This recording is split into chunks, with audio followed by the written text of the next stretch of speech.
This is the iPod Touch 7th generation, and this is the last iPod that Apple ever made. Everyone knows by now what the iPod is. This was the music player that changed the way people listened to music when it was introduced in 2001. It was marketed as having 1,000 songs in your pocket, which was a completely foreign concept to people 23 years ago who had become used to using CDs and tapes to play music, which couldn't even come close to the amount of music that the iPod could hold. Throughout the rest of the decade, Apple would release new iPods every year, with each iPod improving over the last one. The iPod line would see many advancements, including more storage, a color display, the ability to play video, and a more compact design. But all good things must come to an end, and in 2007, Apple introduced the first ever iPhone, which would end up being the iPod killer. However, that same year, they would introduce the iPod Touch, an iPod with a touchscreen display instead of physical buttons, or as everyone would call it, an iPhone without the phone. This iPod would end up becoming the longest selling iPod in Apple's lineup. And today, we are taking a look at the 7th generation, the last iPod that Apple would end up making. This iPod was quietly announced in mid-2019 as a spec refresh for the 6th generation iPod Touch, which was already a spec refresh for the 5th gen, which came out in 2012, leaving the design of this iPod unchanged for up to 7 years at that point. It was discontinued 3 years later in May of 2022. So I wanted to take a look at this iPod in 2024 and see if it's useful for anything at all. I'm going to talk about the design of this iPod as well as testing it in a few different categories to judge how useful it really is in 2024. If you want to fast forward to any specific section, timestamps will be included in the description, and I'm actually serious about that this time. The first thing I wanted to start with is the design. As is standard for Apple, this iPod is extremely well built and feels nice to hold in the hand, although you'll never notice that if you use a case like me. The back is made of all aluminum, in contrast to the chrome finish of almost every iPod made before this one, which avoids scratching like those iPods, while still retaining the premium feel and finish that Apple devices are known for. Aside from that, the iPod is extremely thin, coming in at a slim 6.1 millimeters in thickness and is extremely light at 88 grams of weight. This makes the iPod extremely easy to carry around day to day, and it takes up almost no space in your pockets. On the back, you also have the 8 megapixel iSight camera, the flash, as well as the controversial antenna cutout. I know a lot of people aren't a fan of this cutout, but personally I don't mind and actually prefer its design to the antenna bands present on phones like the iPhone 6 and 6S.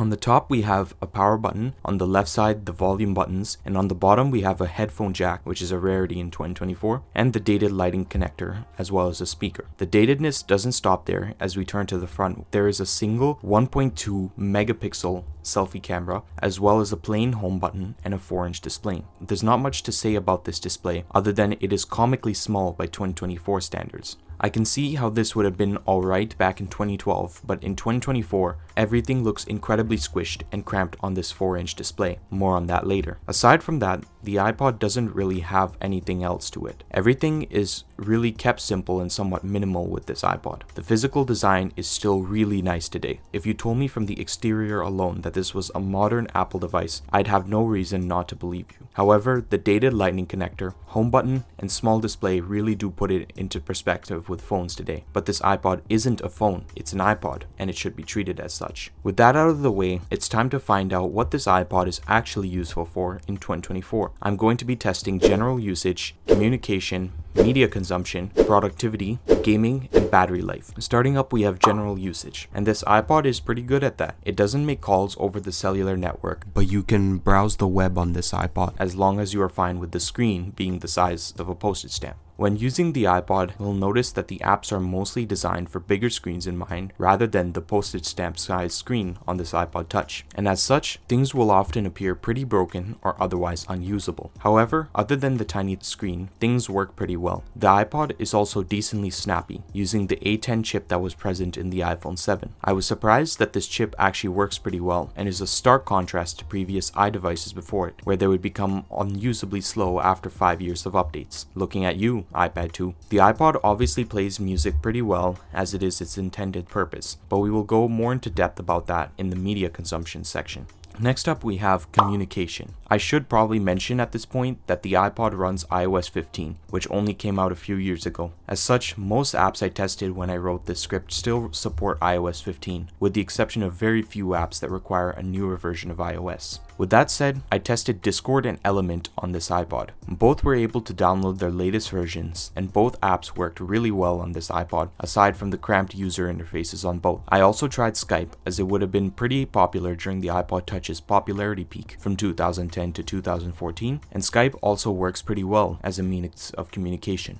Additionally, if you were really desperate to make a call to someone, you could install a Wi-Fi calling app from the App Store and connect a pair of earbuds to take a call. Unfortunately, and this really sucks, but you can't install WhatsApp on the iPod. So I guess if the iPod is your only means of communication and you really needed WhatsApp, you're solely out of luck. Though WhatsApp's biggest competitors, Telegram and Signal, both work on this iPod provided you have a phone number to use with them. Overall, using this iPod to communicate with people works pretty well, aside from the obvious limitations. Up next, we are looking at media consumption, which this iPod was practically built for. The iPod is able to stream music from all of today's music streaming platforms, including Spotify, Apple Music, Tidal, etc. It is also able to stream movies and TV shows from all major streaming platforms like Netflix, Disney Plus, and Prime Video. YouTube also works well on this iPod, as the app is still updated. Personally, I was able to play my music from my library of MP3s and M4A files on this iPod. Unlike other iPods where you have to connect the iPod to a computer and sync music using iTunes, this iPod is able to play offline music from other apps such as VLC, FLACBox, and Evermusic, all which have a Wi-Fi server option to download music wirelessly to the iPod.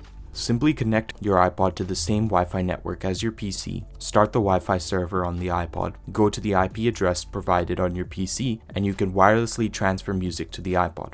Additionally, you can load movies and TV shows using the VLC app using the same method to watch it offline. For this reason, I'd say media consumption still works great on this iPod in 2024. Next, we're going to talk about media creation. The latest versions of GarageBand and iMovie don't work on iOS 15 anymore. However, provided you've downloaded those apps at least once in the past before, you can re-download it using the last compatible version for the iPod. The latest version of both of these apps work pretty well, which is to be expected at this point. The camera on the iPod is pretty mediocre by 2024 standards. I'm pretty sure it was the same camera lens used in the iPhone 5 or the iPhone 6, but I can't find any information about that. Either way, it takes okay pictures with a flash and basic HDR option. The front camera is only 1.2 megapixels and takes horrible pictures, but I highly doubt people are going to be taking selfies on their iPods anyways. The iPod can also record video in 1080p, which actually looks pretty okay, all things considered. Now let's talk about gaming on the iPod. This is another category where the iPod actually does pretty well. You can download pretty much any game available on the App Store right now, and it will run smooth on this iPod. I tried a few of my all-time favorites such as Subway Surfers, Jetpack Joyride, and Geometry Dash, and all worked really well with no stutters or lag. This iPod also has support for games from Apple's arcade game subscription, which also works pretty well. I didn't try sideloading emulators from AltStore, however, considering what I've seen so far, I'd have to guess that would work good as well. Additionally, because this iPod runs iOS 15 and has Bluetooth, you can pair an Xbox One or DualShock controller to the iPod and use that as a joypad. And if you combine that with Steam Remote Play, it can technically stream games from your PC onto your iPod, so you can have your own PlayStation Portal Mini-esque device. However, it is pretty choppy, so I wouldn't play this for an extended period of time unless you really wanted to get motion sickness from trying to play GTA on an iPod. Alright, by now, everyone probably wants to know what the battery life looks like on this iPod. If you looked at the specs of the iPod on paper, you would probably think that the battery in this iPod was horrible, with the battery clocking in at a measly 1043 mAh. The thing is, that is coming from the perspective of treating this device as a phone replacement, which if you do that, then yeah, the battery life will be pretty horrible. However, if you just treat it as an offline music player and keep Wi-Fi and Bluetooth off, and actually turn them off, not just turn the toggles gray in Control Center, then the iPod can last ages. I've been able to manage around 2 to 3 days of just music playback using these settings, so I definitely say that the battery in this iPod is pretty good. However, the batteries in these iPods tend to vary in terms of how much they were used, with some having more than others. And if the batteries do go bad, then there's no fix unless you know how to microsolder a new battery in the iPod. So, as it turns out, this iPod is really usable in 2024. Obviously, if you want to play back music, it will work perfect for that. However, if you want to do other things in the iPod as well, such as watch YouTube videos, play games, browse the web and social media, etc., this iPod still works for those. Now to wrap up, I want to compare this iPod to the most similar iPhone there is, and that's the iPhone SE first generation. Both these devices have 4-inch screens and headphone jacks, making them pretty easy to compare. On one hand, the iPod does have the advantage of technically having a faster chip in the A10 Fusion, whereas the iPhone SE only has an A9. The iPod is also thinner than the iPhone and lighter in the hand and in the pocket. Meanwhile, the iPhone SE has the advantage of having a larger battery, which could potentially mean more playback time, while having other features such as Touch ID and a better camera. The iPhone is also far easier to repair than the iPod, which is definitely useful if you plan on keeping the device for the long run.